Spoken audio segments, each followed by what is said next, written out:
What's up, guys? Welcome into Sports and Money Pro Football GM. I'm Simon Shortt. Here once again talking to you about the Pittsburgh Steelers. It is Saturday, April 30th. We just wrapped up the last few picks of the NFL draft. We're going to be here talking about the 7 selections the Pittsburgh Steelers made this weekend. Really fun draft, really good time. Pittsburgh stayed pat at all 7 of their picks, no move ups, no move downs. And I think if you look at this draft as a whole, you really can see what they're doing and what they're planning. We're going to go pick by pick here. But I think the most important thing for us fans to remember is look at this draft as a whole. It's an entire plan. Yes, when you get to each pick, you look at the individual players who are there and you pick that player. But I think it's also important to remember that there's a whole plan. The draft is one key cog when it comes to the offseason and roster building, and just the way they kind of operate the entire team. It's not just, it's not gym class where you're just picking the guy to succeed that day necessarily, right? So there's a lot that goes into it, and I hope to explain some of those big picture pieces where, especially getting to the later rounds, and you see some of the guys that are on the board, and you're thinking, man, I would love that person to be on the Steelers. And I do it too. And I certainly have players that I wish were on this team. But I think when you look at, how Pittsburgh wants to play, what things they probably want to correct that happened last year, things that they're looking at for maybe not just this upcoming year, but also helping this team in the next 2, 3, 5 years, even, how to best help their new young quarterback, how to best help, their aging or in their prime defensive players, stuff like that. So there's a lot that goes into it. It's not just the individual talent of the individual player, although that's obviously very important for a team that is very open and honest about they build through the draft, and that's how they view championships being won. So it's about towing that line. Did they succeed? We'll see. It takes a couple years to figure this out, but I think it was overall a pretty good draft. So just to start, I'm going to run through all 7 names. So obviously in the first round, Thursday night, we had Kenny Pickett, the quarterback of Pitt. Everyone's very excited. I mean, we all saw the emotional response from him and his family. Grew up in New Jersey, went to Pitt, has been there for 5 years. He loves it. Pittsburgh views him as one of their own. I think everybody was excited about this pick. I think the thing that really stands out to me was, we get to watch the famous Mike Tomlin call when he calls the prospects. And man, I've never seen him run to the office giggling almost to go make that call. He was so excited that they've said that, they really didn't expect him to be anywhere close to them. So they were expecting Pickett to be top 10 at least. Really didn't have any thought that he would be there, which I think is where the interest of the Malik Willis's and the Desmond Ritters really came from. But they got their guy. All quarterbacks were on the board, and they went with Pickett. So you've got to say that's really, really exciting. In the second round, 52, they took George Pickens, wide receiver from Georgia. Again, a guy that was very clear they had a lot of interest in, and it was just about, was he going to be there? So I think that was a really good pickup for a position that was really in need of some talent, some young talent being brought in. In the third round, DeMarvin Leal, from a defensive lineman from Texas A&M, a good size, 6'3", about 280, 290 pounds. His weight's fluctuating a bit as he was, cutting for pro days and then what he plays at. But a guy that I think is going to come in and fit on that Steelers defensive line. He's actually already a pretty accomplished pass rusher, and it'll just be about adding that anchor and using his hands for run down purposes. But he's in a good situation. We'll talk more about that in a little bit. Calvin Austin, the third wide receiver out of Memphis.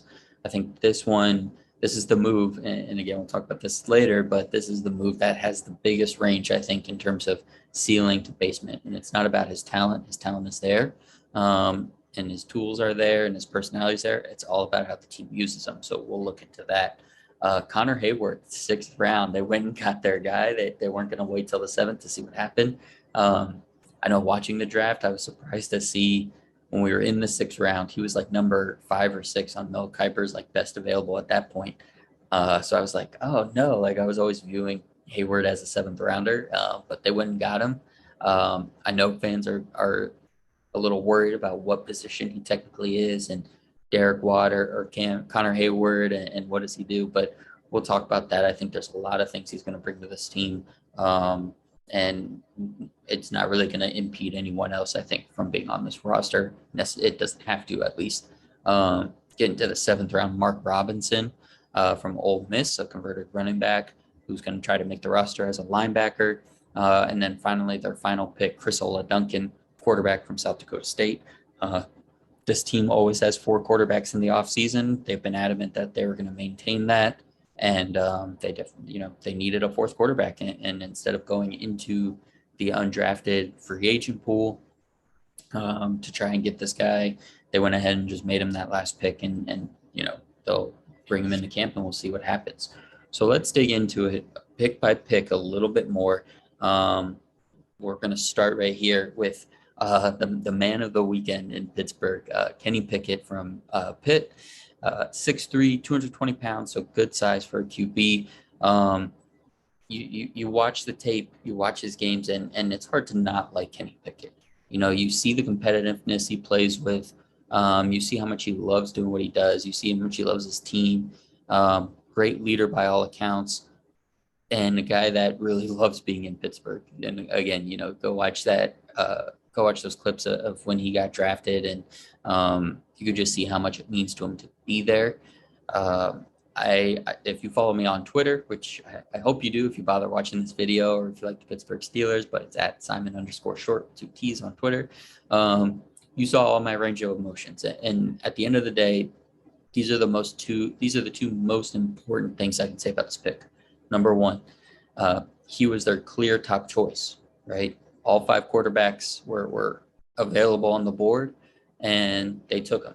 So that means that Kevin Colbert, Mike Tomlin, and company view this guy as the best quarterback in this class and the right quarterback to come to this team and try and lead them to more Super Bowls. So I think that's the priority number one. And the bonus is they didn't have to trade up to get him. Based on what the Steelers did this offseason, which they always try to do, which is, fill every hole on the depth chart. Every starter spot should have a good name there when you go to the draft, right? So Mitch Trubisky, Terrell Edmonds coming back, even Miles Boykin being added as kind of a third receiver, Miles Jack, linebacker, Levi Wallace, corner. These guys come in, they make sure that there's somebody where they don't have to do anything in the draft. And with that, they easily could have said, well, we filled every spot. We can move up. We can consolidate some picks. But the flip side, and what actually happened was, hey, we filled every spot. We feel good about everybody we have in the building. We're going to stay at 20. We're going to utilize every draft pick we have, which is really important because of everything Pittsburgh did this offseason.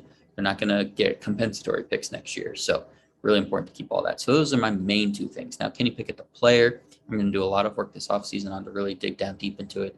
But the pros are ran the most pro-style offense along with Desmond Ridder of Cincinnati, but of all these quarterbacks. So combination of under center and shotgun, pre-snap motion, he definitely did the most of. I think he was under center the most as well. We know Matt Canada is going to want to do that pre-snap motion. Guys switching sides, the line scrimmage, all of that. Drop back passer, really accurate in the short and intermediate areas of the field. Works the middle of the field. This is something that Pittsburgh has not done in the last long while. It was not something Ben Roethlisberger wanted to do, really enjoyed doing. Kenny Pickett utilizes the middle of the field, which will be really important for this roster and iteration of the team. He is mobile. He can move around in the pocket. He can get out and scramble. Now, he doesn't have the level of athleticism to design the offense around that necessarily, but he's a guy that when all breaks down, he can move around a little bit and get to a better throwing area, or if he really has to, he can tuck it in and get to a couple of yards, which is really important and, something, again, we haven't had in a quarterback in a while in Pittsburgh. So overall, and lastly, maybe most importantly, performs really well in key down. So in the red zone, in third down, he's efficient. He just knows how to move the sticks and how to get points. If you build the rest of your team correctly and smartly, that's all you need the quarterback to do. Hey, don't screw up. You still have to be a playmaker. You're a quarterback. You have to go make plays. But, hopefully if your offensive line is good enough that they can keep you clean, and give you time to throw, and your running game is good enough that you're not constantly in third and longs, and your receivers are good enough to get open and make plays, as the quarterback, you don't have to do too much. And hopefully that's what's going to be happening for Kenny Pickett. Some of the things he needs to clean up, and we'll see how he does in the offseason and training camp and preseason as he's competing for a starting spot, is being a pocket aware, right? So when that ball is snapped to him, he has a tendency to like to drift back into his right. It's where he's comfortable throwing the ball from, moving to his right. And for whatever reason, he just does not look comfortable in the pocket. So he's really going to have to work on that, because he's not going to be athletic enough to escape sacks and get away from pass rushers the way he did in college.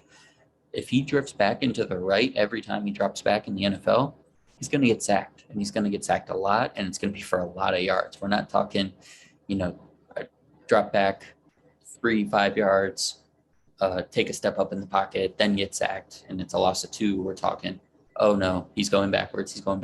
Oh, there's a defensive end. Oh no, he's backwards and he's down. 10, 12, 15-yard loss. Can't have that in the NFL. So he needs to be comfortable staying in the pocket. And, the other thing is he just doesn't have a huge arm. I think out of all of these quarterbacks that were projected, first or second round picks, that obviously didn't happen. I think he has the weakest arm, unfortunately. Now, is it the worst thing in the world? No. You can scheme around that. You can build an offense where that's the case, but he's just not going to be the guy that makes the 55-yard throw on a rope, to a jump ball receiver or anything. He's going to work the short and intermediate parts of the field. Anything 20, 25 yards and shorter, he's going to be okay. Even if you just look at his highlight tapes, you can even see if that pass is starting to get to about 30 yards, that ball is going to die.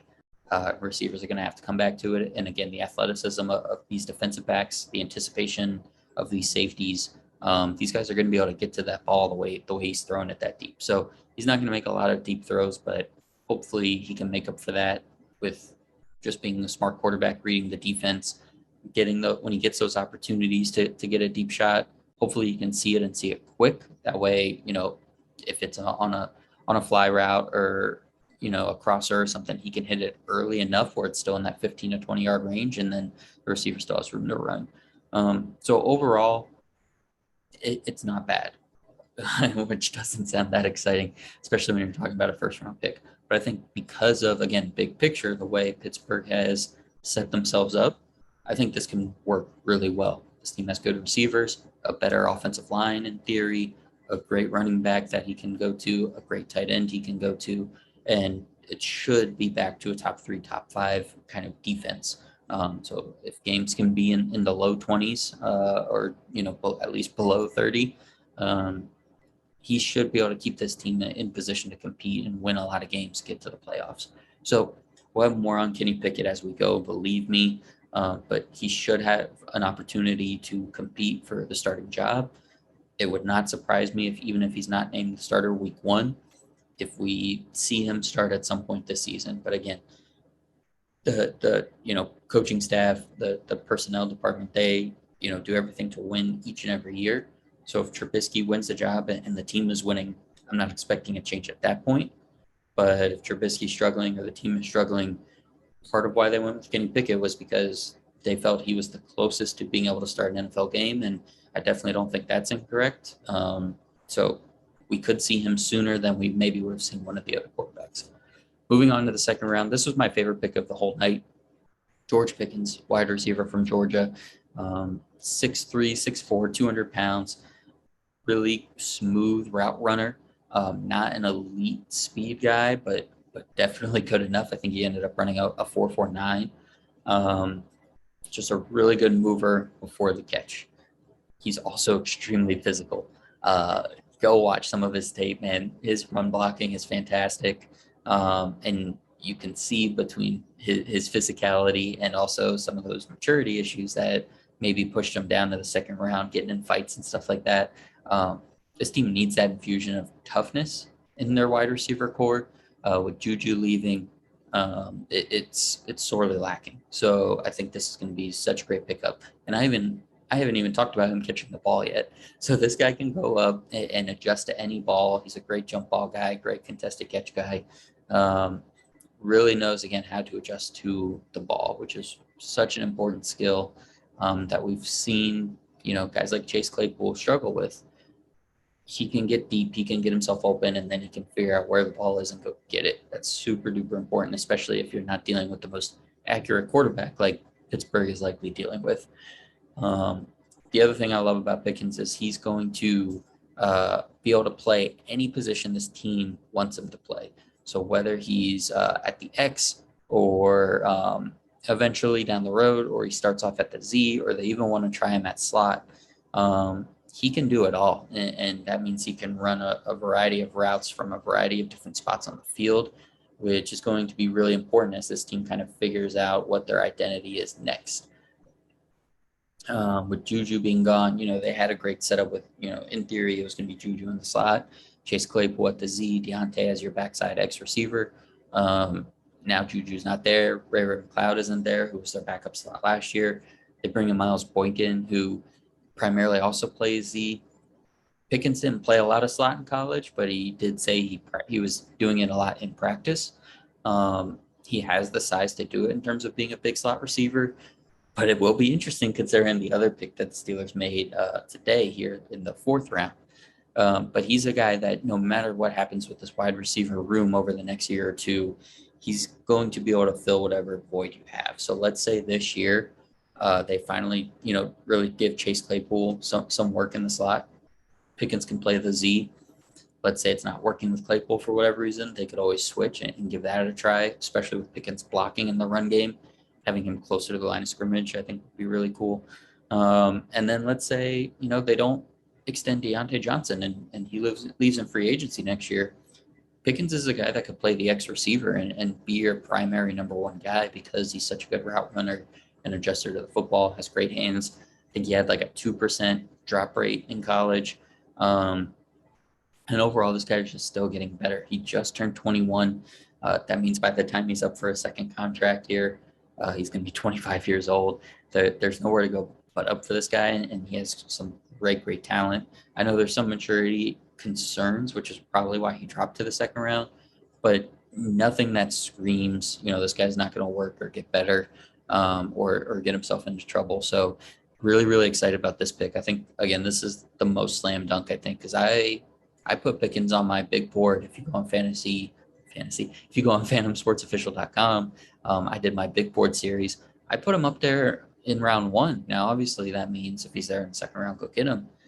But he was a guy that, hey, if the quarterback you like doesn't fall to you, if one of these defensive players you like doesn't fall to you, and maybe you're deciding between him and Lewis Cine, the safety, I would not have been upset had Pickens been the round 1 pick. I'll be completely honest. A receiver I think can develop into a number 1, bring a level of physicality and competitiveness and reliability that this team really needs in the wide receiver room, and just overall talent and more numbers because they still don't have a lot of wide receivers. So I think this was a really good pick, the one I'm most excited about. Here in round 3, DeMarvin Leal from Texas A&M. Really excited about this because of the infusion of talent that was necessary for the defensive line. No matter what happens with Stephon Tuitt, this team last year showed, hey, we can get thin pretty quickly on this defensive line. Last year didn't have Tuitt, didn't have Tyson Alualu. After week 1, very quickly we were seeing guys who should be practice squad guys playing major snaps for this team. Now, in theory, if everyone's healthy and it works out this year, you've got Cam Hayward, Tuitt, Alualu as your starters, and then you've got good depth behind them in Leal, Montravius Adams, Chris Wormley, Isaiah Loudermilk. Now, will there be room for all those guys? We'll see. But this is great insurance in case Tuitt does not end up returning. This is great insurance against an injury if it were to occur. But Leal himself is a guy that can be an impact player right away. He has a little bit of work to do. He kind of is a tweener. He played a lot of different spots at Texas A&M along the defensive line, but at 6'4", he played at about 290. I think he dropped to a little, right around 280 for the combine and pre-draft stuff to be a little bit faster, and show he could play more of a 4-3 end if he needed. But I think he'll bulk back up. Definitely a good pass rusher already. He has a good pass rush plan, uses his hands well, has a good first step, but a guy that I think needs to develop a little more in terms of being a good run defender. But that is a great place to start because he can still rotate in for Hayward or Tuitt or Alawalu, rush the passer, be impactful, but you don't have to put him on too much to where the opposing offense is going to just run right at him all game. So that's really, really important. Let him rotate in, let him provide some depth, and then he still has the talent and upside to become a starter. Should, Tuitt decide to hang it up and Wormley starts for one more year, and then Leal can step in right after that. Alawalu, this could be his last year. Could Leal end up being more in the middle? We'll see. And then Cam Hayward, knock on wood, guys, he's getting up there in age. So it's just always good to add talent and depth to a group that, is a little bit older than some of your other groups on this team. So like offensive line, for example, new free agents came in, but everybody's 25 or younger basically on that offensive line. This defensive line group, while that's good, is a little bit older with Alawalu, Tuitt, and Hayward all being veterans. So good to bring in some young talent. Good to bring in a guy that already has a really good skill and can already make an impact, but also has room to grow and get better and develop into more than a rotational guy, which he'll be this year, I think. But again, overall, just really excited about this guy. And bring him in and see what happens. Moving on here to the fourth round, we'll spend a little less time as we get into day 3 picks here. Calvin Austin III. Again, like I said at the top, I think based on how the Steelers use him, has the biggest gap between his ceiling with this team and his floor. Now, let me quickly get his floor out of the way because I think this is less likely. But if they only use Calvin Austin III as a gadget player, that's not a great use of a 4th round pick, and it's not a great use of his skill set. He is a little bit smaller. On the website, they listed him at 5'9". I think that's a little generous, but I do think he's bulked up. So I think he's about 5'7", probably like 170 pounds, which does not usually bode well. We see these smaller guys get into the league and struggle with the physicality, struggle to get open. It's harder to make contested catches when defensive backs are so much bigger than you. Tutu Atwell for the Rams is the first guy I think of. Dwayne Eskridge for the Seahawks is another guy. These smaller guys just kind of tend to struggle. So we'll see how they use him first and how he kind of handles that pressure. But worried about the gadgety use of him. If he's only coming in for jet sweeps on wide receiver screens, that's a disservice to him and what he can do. He is a good route runner. He is a good downfield catcher. He played in the slot and on the outside at Memphis and was really, really productive. You can see down here all first team AAC, for the last 2 years. He is a track athlete. He has 4.3 speed. He's a guy that can really burn and get downfield, and that's what I want to see most of him. I'm not saying he has to be the new backside X receiver and run a bunch of routes, but I want him to stretch the field vertically just like he does horizontally. So do everything with him. Yeah, let him run, the screens and drags across the middle and end arounds and do all that stuff with him. Let him stretch the field east and west. Let this guy go deep, man. Let him run a 9 route. Let him run a deep crosser. And let him use that speed and try to get open quick and force that defense to play back more and then open up the intermediate stuff for Pat Freiermuth, the run game for Najee Harris, and let all those other receivers have room to work. So again, I think if you only use him as a gadget player, you're only going to get gadget player results, and that's, you might get 1 or 2 big plays every couple of games. And yeah, that's nice and something that is good to have, especially if you're in the playoffs or, competing for a Super Bowl, stuff like that. right now this team just needs receivers, actual wide receivers, to get open and catch the football, and that's something that he can do. So as long as they use him that way, then that's great. He does project more as a slot receiver in the NFL, so we'll see what his snap count is kind of like.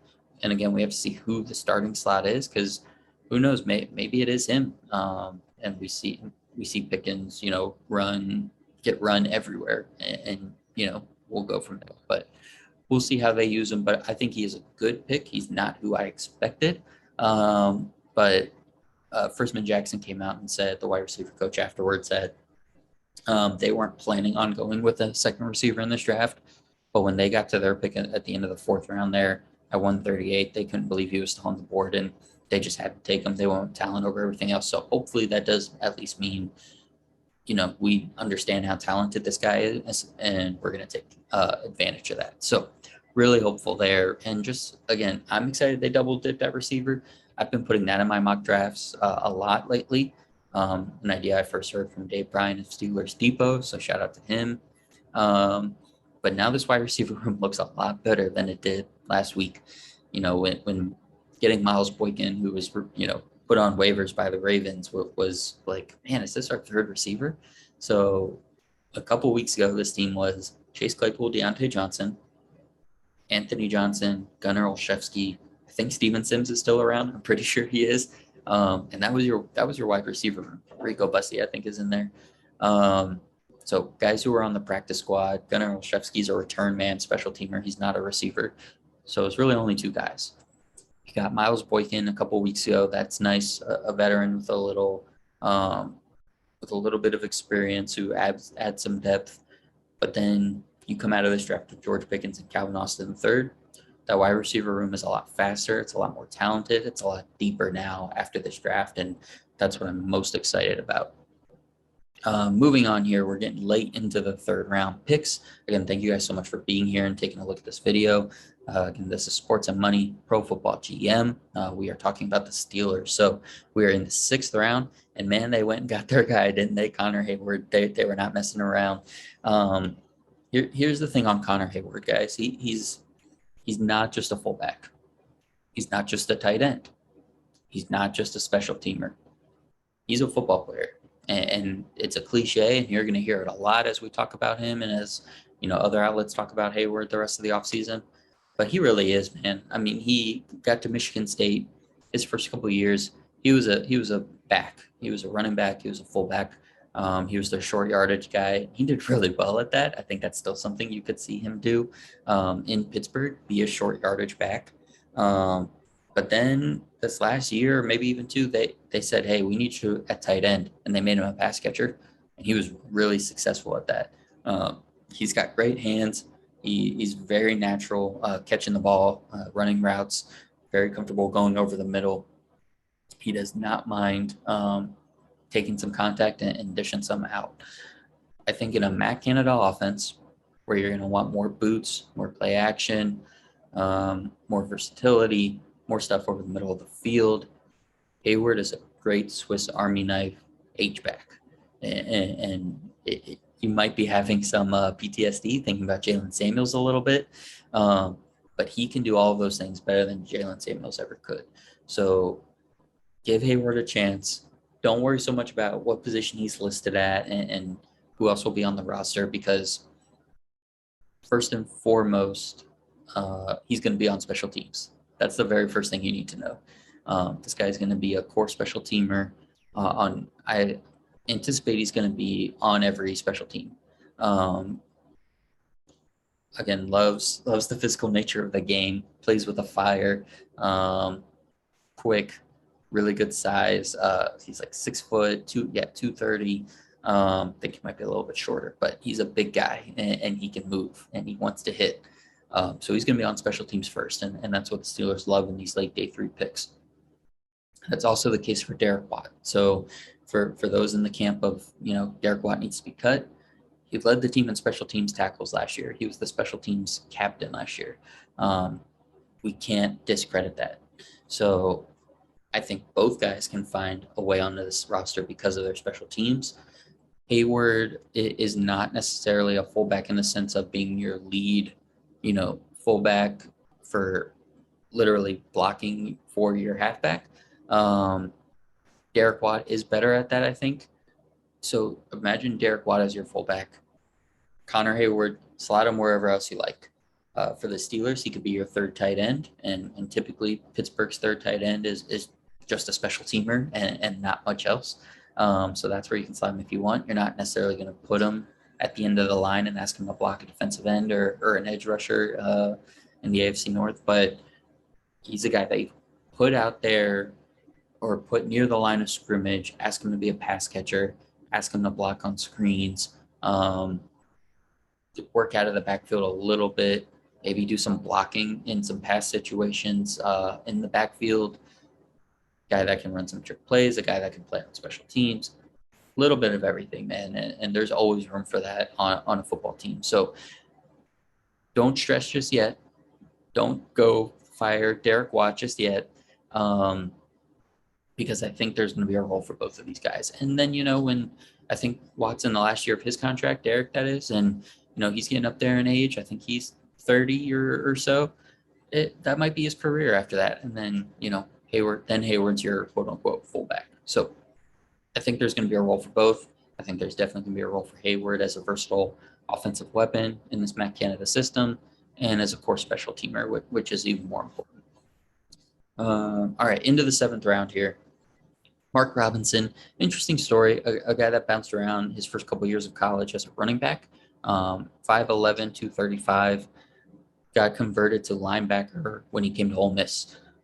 He plays the run well, he's aggressive, he's physical, but again, not great size. So we'll see how that kind of affects him defensively, but this is a guy that's going to be looking to make the team on special teams. It's going to be really tough, though, considering Ulysses Gilbert III, Marcus Allen, Robert Spillane, and even Buddy Johnson, last year's 4th-round pick, are all on the team as off-the-ball middle linebackers who primarily get their work on special teams. So it's going to be hard for Mark Robinson to make the team. He's still raw as a defensive player, but a guy that could definitely be on the practice squad and learn and develop and get better and compete for a job next year, I say, is most likely. But that's Mark Robinson. And then last but not least, their final pick of the offseason, Chris Oladunkin, quarterback from South Dakota State, an FCS school. Oladunkin, a little on the smaller side. He's about 6'1", 190 to 200 pounds or so. But he's a smart, accurate quarterback. He moves well in the pocket. He's looking to pass even when he scrambles, but he can get out and run if he needs to. But he's not going to throw the ball deep, and he's not great under pressure or anything. But a guy that, in the grand scheme of things, first off, the team always wants 4 quarterbacks for the offseason, so that's where they get him from. They didn't go get, a different quarterback before the draft or in free agency. And instead of waiting until after the draft for him to be an undrafted rookie free agent, they went ahead and drafted him, which is smart because Pittsburgh isn't usually the most aggressive with their spending or recruiting of undrafted free agents. So get him, secure him, and he's there. And because of the Pickett signing or drafting, it makes it feel unlikely Mason Rudolph is going to be on this team next year. After everything, which is pretty interesting. Pickett, as opposed to a, Willis or a Corral or a Howell, doesn't feel like he's going to be your third quarterback in street clothes, right? I think the only other quarterback that could have been drafted this year that would fall in that line would be Desmond Ridder. But he's not the guy you put on the roster and make an active on game day, Kenny Pickett. He's the guy that if you draft him 20th overall because of that, what I view as limited upside, but could also be framed as ready to play now, he should at the very least be able to be your backup quarterback this year, which means are you going to keep Mason Rudolph around for, $3-4 million, who's been on this team for, 4 years as the backup? Are you not going to keep him around to be your third quarterback? Probably not, and I don't think he'd like that either. So I think what's going to end up happening if you get as you get into the offseason, you get to the final rosters, and it's looking like, let's say Trubisky's the starter, and then Pickett's going to be the backup.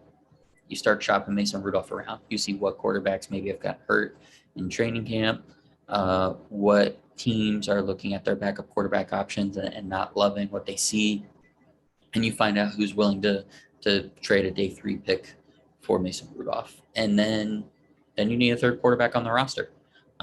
Being active on game day, but he would be on the actual 53 in case of injuries. Chris Oladuncan kind of gives you some security. Bring him to camp now. You never know if he ends up making the team. So those are all the picks. Again, I'm going to have more on these guys individually as the offseason goes. I'm going to do that here for the most part, but I'm also going to have some work on phantomsportsofficial.com. Last thing I really want to hit is just the process the Steelers go through to find these guys. And I've talked about it on here before on my podcast, but I always make mention of this when I do my mock drafts and my big boards. First round, figuring out who's going to be the first round pick. Colbert and Tomlin got to be there. Check, that happened for Kenny Pickett. Day 2, positional coaches for the most part should be there. Chrisman Jackson was at Georgia's Pro Day with George Pickens, and defensive line coach Carl Dunbar was at Texas A&M for DeMarvin Leal. Check. Now, the rest of these guys, I forget if Brian Flores was at Ole Miss for Mark Robinson, but other than that, these day 3 guys that weren't the positional coaches at their pro days, but they were at all-star games. Hayward, Calvin Austin III were at the Senior Bowl. Chris Oladuncan was at the NFLPA Bowl. Mark Robinson was not at an all-star game, but he did get invited to Pittsburgh for a pre-draft interview, as well as Oladuncan, actually. So, man, the Steelers, they show their cards. Don't believe in smoke screens. Don't, come out of left field with ideas. It's very easy to trace these things, man. So Pittsburgh was very clear with their intentions, and I think big picture what this draft shows, right, what they want to do. Because I said, again, day 3, and, I'm not going to do this tonight, but I will probably do this at some point. There were a lot of guys I wanted day 3, especially that Pittsburgh didn't take. And you look at it in a vacuum, you compare player to player, and you would think that player would have been a lot better. So some names right off the top of my head. I mean, my personal favorite, Darian Beavers, linebacker from Cincinnati. I'm heartbroken he's not a Steeler. But guys like Rasheed Walker, Josh Jobe, just a lot of names that were available in the 6th and even in the 7th round. Jeffrey Gunter, who of course went to the Bengals.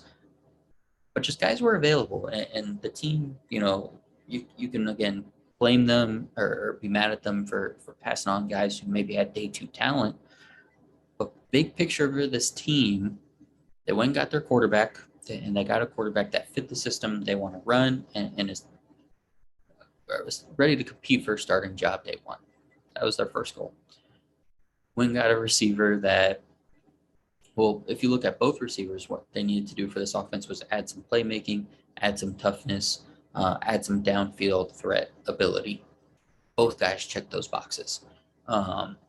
After the season last year, the team had a historically bad run defense. They were the worst run defense in the league.